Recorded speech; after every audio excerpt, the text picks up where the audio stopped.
I'm here today with Patrick Leahy, candidate for state senate for the election in November.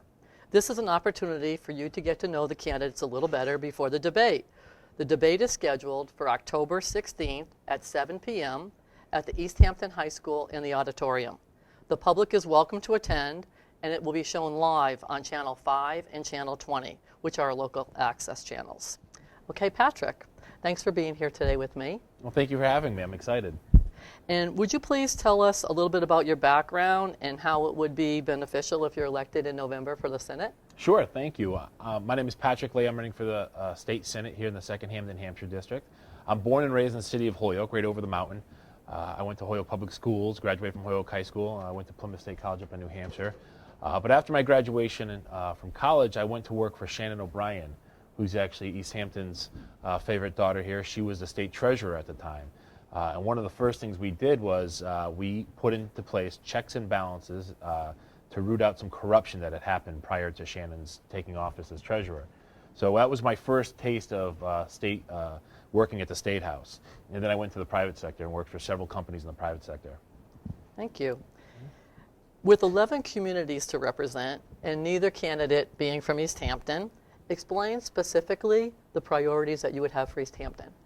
Well, that's a great question. And one of the things, I've been in Easthampton as long as I've been able to drive. Actually, one of my good friends his family moved to Easthampton when we were in high school. And I remember thinking, oh, that's a big mountain. So I got to know Easthampton pretty young and at an early age. And there's now a lot of family members. And of course, I have a lot of supporters here now. One of the priorities we'll have is make sure that we support Easthampton and the creative economy that they've really developed here. It's amazing to me to see what a blue-collar city can do when it kind of develops and evolves in the marketplace.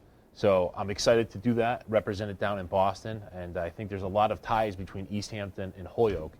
We work well together, I think, as municipalities, and certainly ideologically, and we share Mount Tom, the beautiful range. You have a beautiful view of it on this side. We do. If elected senator, how will you secure much needed additional funds for our schools and our roads? Well, thank you, Karen. That's a fantastic question. And ultimately, that's going to be the crux of this debate, or this debate coming up and the election in November. There's going to be a decision that can be made. I think that with my work history, my professional background in police work, real estate, and of course working at the State House, I will have the ability to work with our new incoming Senate President, Stan Rosenberg, who is from Amherst, just right up the road, and I'll be able to get to the decision-making table. Right now, I don't think we have that, and I think that with my work history and the unique skill set that I have, to boast a little, I guess, I think I'll be able to get into the room and make sure that the money that goes down to Boston gets brought back here. So what brought you to public service? Well, thank you, Karen. That's a great question. One of my first jobs not a lot of people know about is in high school, I worked at the Holyoke Soldiers Home, and I worked in the kitchen there. So I woke up on Saturday and Sunday mornings at 6 a.m., or actually I got into work at 6 a.m., so we got up at 5:30, and I served the veterans. And it was very interesting to see them and how appreciative they were of the Soldiers Home. And I didn't actually have a full comprehension of what it was that the Soldiers Home did. I just knew that I was working in the kitchen. And I remember saying to my boss, this is an interesting aside, because it was primarily World War II veterans. And at the time, we were in peace. The Gulf War had just wound down. And I said, what are we going to do with the Soldiers Home when there's no more veterans? And he looked at me and he said, well, there's always going to be veterans. And little did I know at that time, being so young, that there was always going to be veterans. So one of the things that I learned from that job was that we have to do so much to protect our veterans, but especially our elderly veterans. My wife's grandfather is 93 years old, Thomas Jundanian from Chicago, Illinois, and he is a POW from World War II. He was captured and held for 6 months on D-Day. Oh, excuse me, no, I'm sorry, on the Battle of the Bulge. And the stories that he tells and he relates to me, and one of the things that his latest mission is finding widowers who didn't realize that they had benefits coming to them. So there are a lot of people that went to the war, came home and just went about their lives, and didn't really have access or need the VA as much. They went into private sector. And one particular widow, and again, not to get too far afield, but one particular widow needed every benefit that she could get, and he happened to park next to her. He saw the POW plate at the local shopping plaza, and he went up and talked to her, and she said, "Yeah, I would love to." And so that became his mission in life, and he's found now 15 different widows in Chicago, in the Chicagoland area, that didn't know that they were. They didn't know that they had benefits available to them. So it's kind of an interesting circle. After I worked at the Soldier, I went on to college, and then I ended up working for Shannon O'Brien in the state treasurer's office. And Shannon O'Brien, of course, from Easthampton, she was running for governor at the time. And one of the things that we did in the treasurer's office, and not a lot of people know about this, there's the unpaid check fund. So if you leave a job and they issue a check, they can't, and you don't cash it, they can't just keep the money, the employer. The employer has to turn it over to the state, and then the state is charged with finding that person and getting the money back to them. Very true. Yes, so, and the cities have that. Yeah. And so during the big dig, there was a lot of companies going in and out of business, a lot of construction companies that were owed quite a bit of money. And a couple of nefarious fellas decided to start issuing those checks to themselves, and they stole $9 million. $9 million. And Shannon O'Brien found that immediately when she took office. She did an audit and said, $9 million, this is, and so they shut the fund down. People went to jail. But when they reopened that fund, I was part of the team that went in there, and we put checks and balances in place to make sure that the money that was issued was going to the person that deserved it. And so they're still actually using those checks and balances today. Down at the treasurer's office. So that was my first, actually second job with the state, and it was incredibly eye-opening. I learned how a lot of the bureaucracy works. And one of the things that I'll do when I'm a state senator is help people negotiate and navigate those bureaucracies. As the mayor, I'm sure you get these questions all the time for what we consider maybe simple things because we deal with it all the time. But when we have especially some of our elderly who might have to deal with the city hall or the state for the first time, it can be daunting and confusing.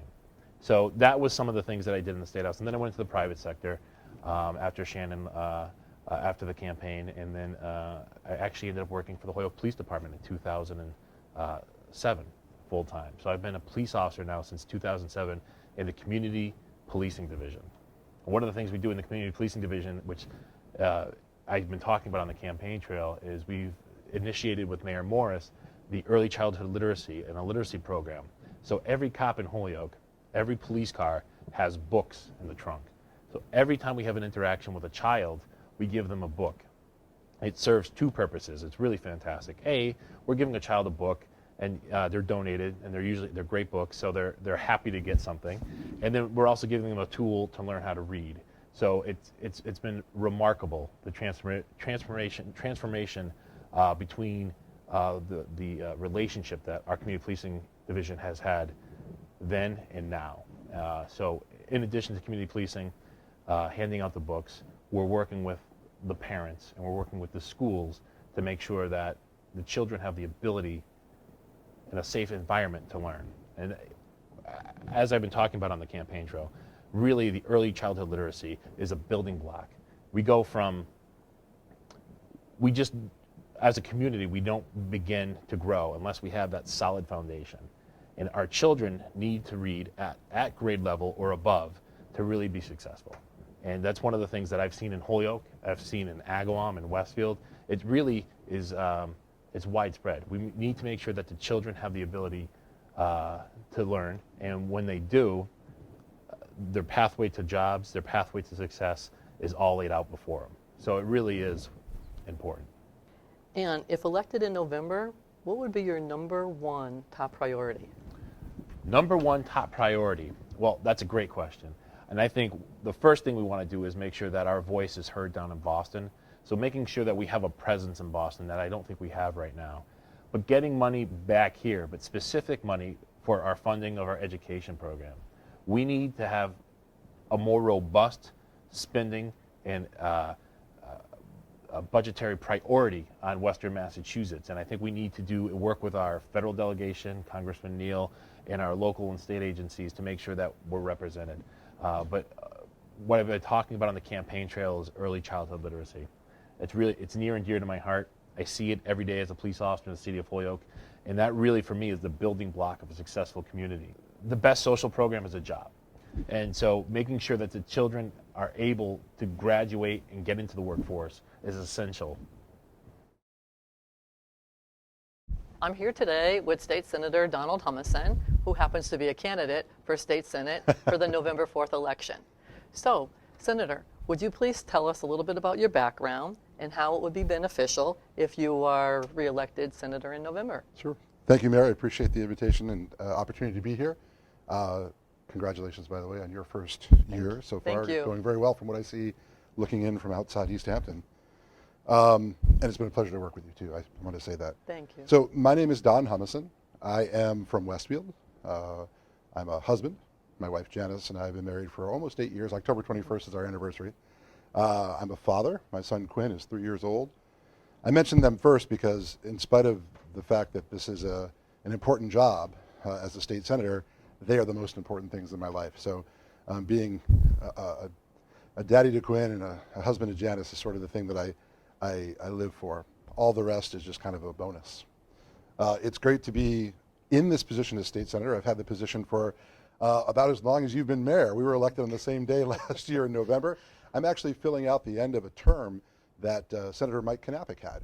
It was a 2-year term for state senate, and Senator Knappich left in the middle of his term last year, creating a vacancy in the seat. I ran for the special election last November, November 5th, I think the date was, and was sworn in to the state senate in November 20th by Governor Patrick and Senate President Murray last year in a ceremony at the State House on November 20th. So I've been senator for almost a year, 11 months at this point.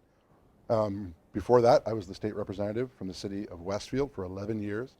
I think I was almost going on 6 terms as a state representative. But I started, I grew up in Westfield. I was a Westfield kid. I went to the Westfield Public Schools, went to Westfield State College. Never had an interest in politics until I was in college, and at that point got involved in the student senate at Westfield State, ran for class officer. I was the vice president of my class. So I got into politics in that way, but my major was criminal justice. I was really interested in law enforcement and being, really my goal was to try to help people. I like the idea of serving and protecting and keeping people safe, and that was sort of what I wanted to go to school for. Graduated with a degree in criminal justice and went to work at Westfield District Court in the court system. And shortly afterwards met Mike Knappich, who was running for state representative at the time. He asked if I would come over and volunteer and work for him, and I said no. I was busy at the time working for Steve Pierce, a gentleman who had been my state representative in Westfield and was running for governor. So I actually turned Mike down the first time he asked me. After Steve lost in the primary to Bill Weld, who later became the governor, Mike came back and said, "Hey, do you have time now?" And I said, "Absolutely." So I went to work as a volunteer on Mike Knappich's campaign. And after he won the state rep seat, he called me up and said, "Hey, I'd like you to come and apply to be my legislative aide." And I said, "No." Opportunity kept knocking, and I kept looking the other direction. I was in a job at the courts that I liked. I wanted to do that particular position. He had to convince me. But at that point, I came over and accepted the position as his aide, and I've been in state government ever since. I worked as an aide in the House, then his chief of staff in the state Senate.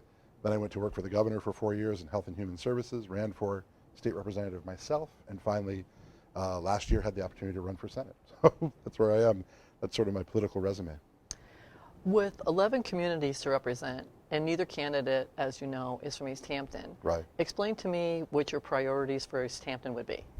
Well, the first thing I think, and we started off on the right foot, absolutely, what it would be to work with the elected officials here in the town. I mean, you are elected by your citizens, whom you know better than I do in many ways.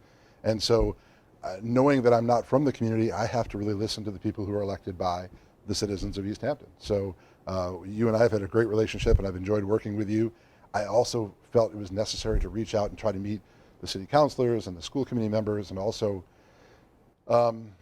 just to make myself available through my office and the people that I have working with me, so that they know whenever you call, whenever you need anything, it's the message is to get right to me. So my priorities are really I think similar for Easthampton than they would be for the entire district, which is, economic development, local aid, good constituent outreach, service to both the voters and also to the elected officials. I've spent the first part of my term really trying to get to know each of the communities that I represent, spending a lot of time going out to the restaurants and talking to people at the coffee shops and going to lunch places and stopping by some of the churches and the craft fairs and the veterans events. And I think that's the way you start to get to know a district. You certainly can't learn all that there is to know about it in 1 year. So I look forward to, if the voters are kind enough to give me another term, I really look forward to expanding what I know about this town and this region. These two towns in Hampshire County, Easthampton and Southampton, are the only part of Hampshire County that I represent. So I'm really trying to learn more about them as I go. What brought you to public service? Lucky, I guess. I like I said earlier, I never intended to run for office myself. It wasn't until I got to college that I even considered running for a school position, like a student senator or in my case, vice president of my class. And even after graduation, my goal was to pursue a career in criminal justice or law enforcement. I did not think about public service at that time. It was really Mike Knappich. I guess he was the person who reached out to me and kind of convinced me more than once to say yes to the offer. And once I got into the position and watched him serve in the position of state representative, I realized it was something that I thought that I could do, that I would like to do and could do well, and enjoyed that interplay with the public. I enjoyed the policy on Beacon Hill. I enjoyed constituent service and helping people. That was sort of a big thing for me, and it just seemed to be a great job. Well, that leads me right to my next question. If reelected in November, how would you go about securing the much needed additional funds for Easthampton, for our schools and our roads? Sort of the same way that I've been trying to do it all along. Now, you know that in November we have a big election. So the election is not just for state senator, obviously. The state representative position is up for re-election as well. I know Representative Syback doesn't have an opponent. But the big election is the governor and the lieutenant governor. Absolutely. And with that, that position comes new secretaries, new commissioners and deputy commissioners, and all the policy people that we have to work with in the legislature. So there's going to be big changes, whether Charlie Baker is elected or Martha Coakley is elected. It's going to be different for every legislator, obviously, everyone who is reelected, because we're going to have to work with new people in those positions. So the advocacy continues, whether it's one or the other. In my time as a House member and in my time recently as a senator, pushing for local aid has always been very important to me. I happen to serve on the Senate Committee on Ways and Means, so that gives me sort of a better bully pulpit for which to do that. And when we meet with our colleagues and the Senate Chairman of Ways and Means, local aid has always been something that I've pushed for. The local aid, basically unrestricted government aid to the town that you can use for anything that you as the town elected officials need it for. And then the Chapter 70 money for schools and all the schools here in town. So aside from the fact that there were a few small bumps this year in minor accounts, there wasn't a big increase in local aid. Definitely not. And I think what would you $25 per pupil or something in the schools, which sounds like a lot, but it isn't. Some regional transportation funding that went up a little bit, which is good, but it's also in keeping with what the legislature promised to do many years ago and didn't.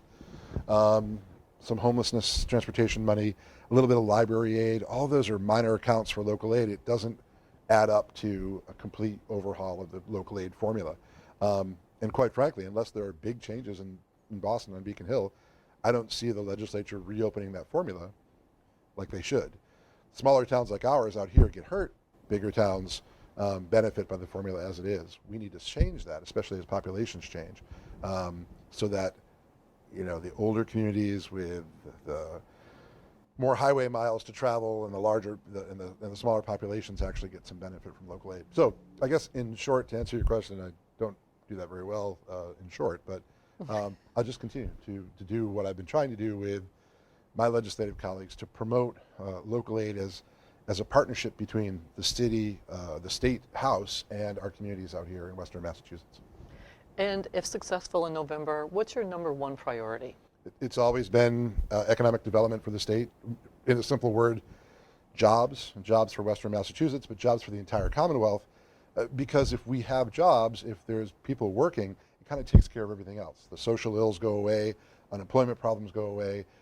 More people working means more taxes. More taxes means that the government can spend on the programs that people think are important, whether they be, paving a road or repairing a bridge or putting more money into a school or helping a library or fixing a senior center or whatever it is, or here at the local level, even police and fire and trash and things like that. If there are more jobs and people are working, that means more money for us and the government to do the things that, by all accounts, our constituents want us to do.